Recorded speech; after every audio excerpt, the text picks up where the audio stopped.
Hello and welcome back to Kidocracy at Large. I'm Siddhan Chandra and here every Saturday to look at current events through kidocratic perspectives. Kidocracy calls for the rule of the minors and minorities.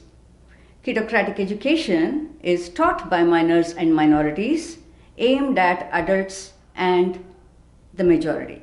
It aims to integrate the 99% to rule and regulate the 1%. Let's take the example of the airline industry that is designed around the 1%, the neoliberal elite and the frequent flyers.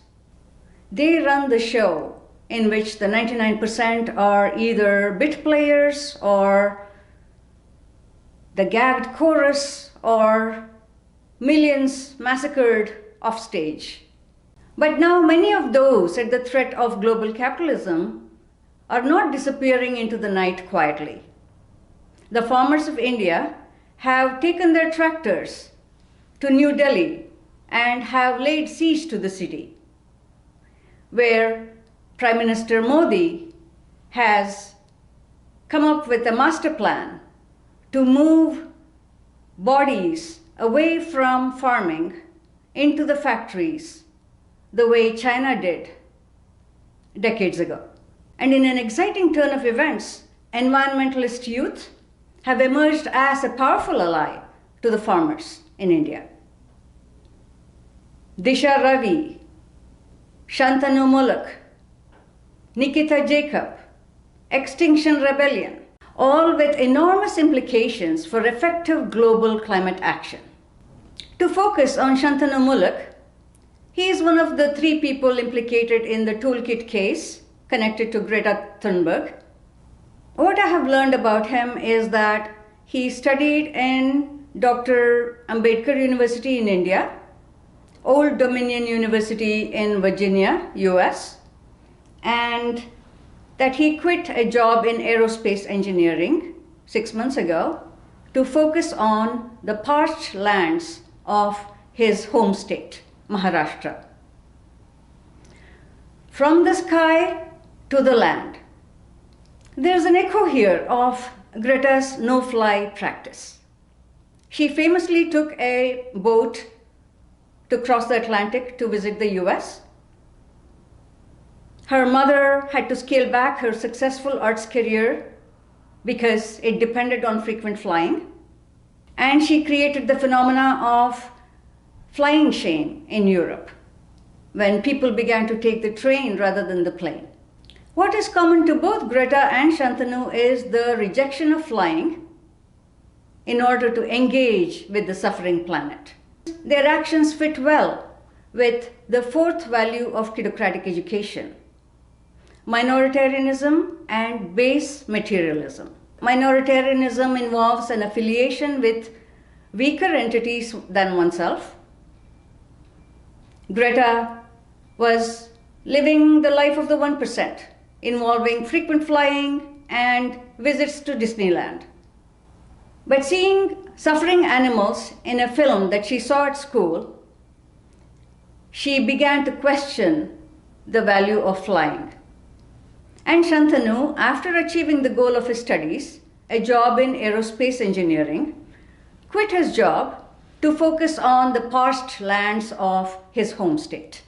Both Greta and Shantanu have disaffiliated from the 1%, the powerful 1%, and turned towards the 99%, especially the farmers who are paying the highest price for the flights of the 1%. Humanity still craves speed, though currently in a sort of rehab during the pandemic. But I see in Greta and Shantanu a new condition for humanity that I would like to call post-Icarian.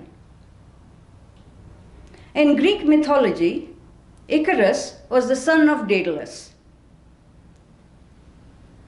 Daedalus was a master craftsman who designed wings for Icarus and himself to escape Crete, where they were imprisoned. Daedalus designed the wings from feathers and wax and string, and warned Icarus not to fly too high, or the sun would melt the wings. But Icarus flew too high, higher and higher, till the sun melted the wings and Icarus fell into the sea and drowned. Daedalus reached safety, mourned his son, and offered up his wings to Apollo as a gift. Let us jump to the science.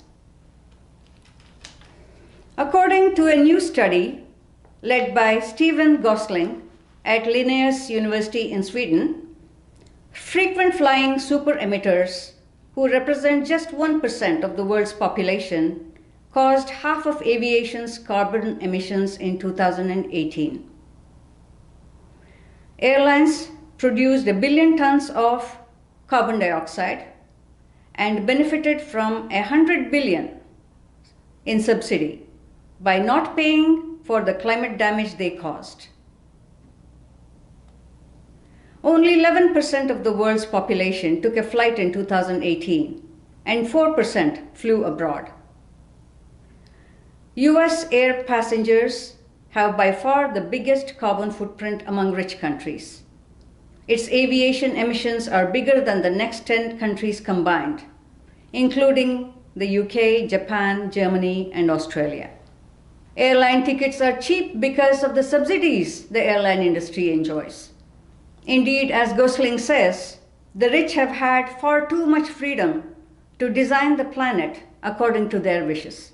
So, turning away from the capitalist peaks of the 1%, let us look at the farmers, the base materialists, who are growing our food from the dirt of this planet. Currently, hundreds of farmers' groups and human rights activists are boycotting a food summit that is being planned by the UN chief. Though it was initially welcomed, according to a recent article in The Guardian, the meeting got off to a controversial start when Guterres appointed Agnes Kalibata to head the event. The former Rwandan agriculture minister is president of the Gates-funded Alliance for a Green Revolution in Africa, set up in 2006 to open the continent up to genetically modified crops, high-yield commercial seed varieties, and intensive farming. Further suspicions that big business was dominating the agenda came when the summit's concept paper mentioned precision agriculture, data collection, and genetic engineering as important for addressing food security. Initiatives supported by big technology companies and philanthropists, but made no mention of ecological farming or civil society involvement.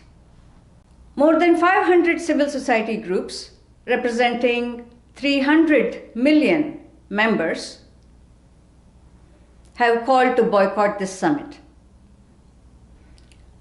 Sofia Monsalve Suarez, head of FIAN International, a group working for the right to nutrition, said, "We cannot jump on a train that is heading in the wrong direction. The summit appears extremely biased in favor of the same actors who have been responsible for the food crisis." Another broad-based group wrote to the UN urging that it cut its ties to the World Economic Forum.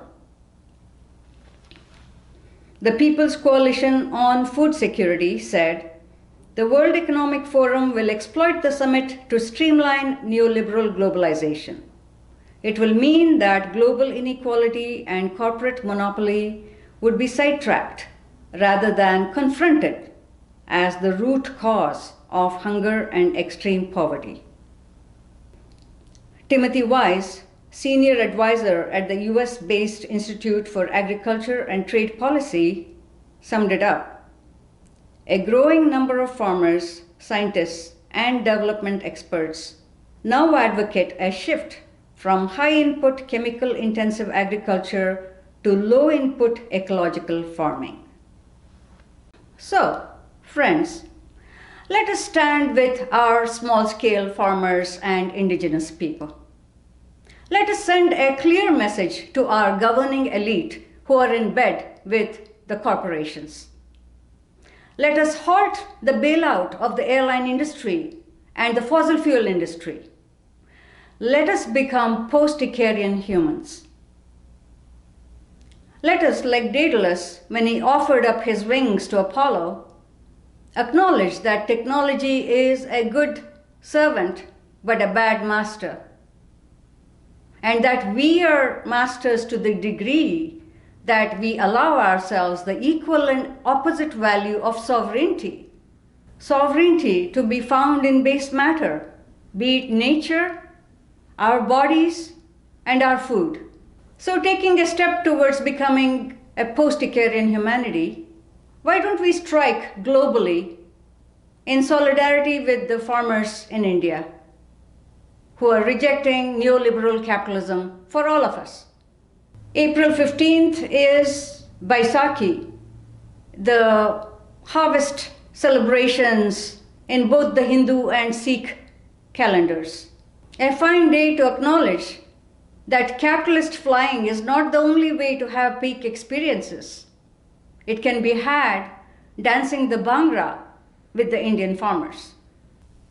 They can be had connecting to the base matter of our planet, the dirt that grows and nourishes all of us.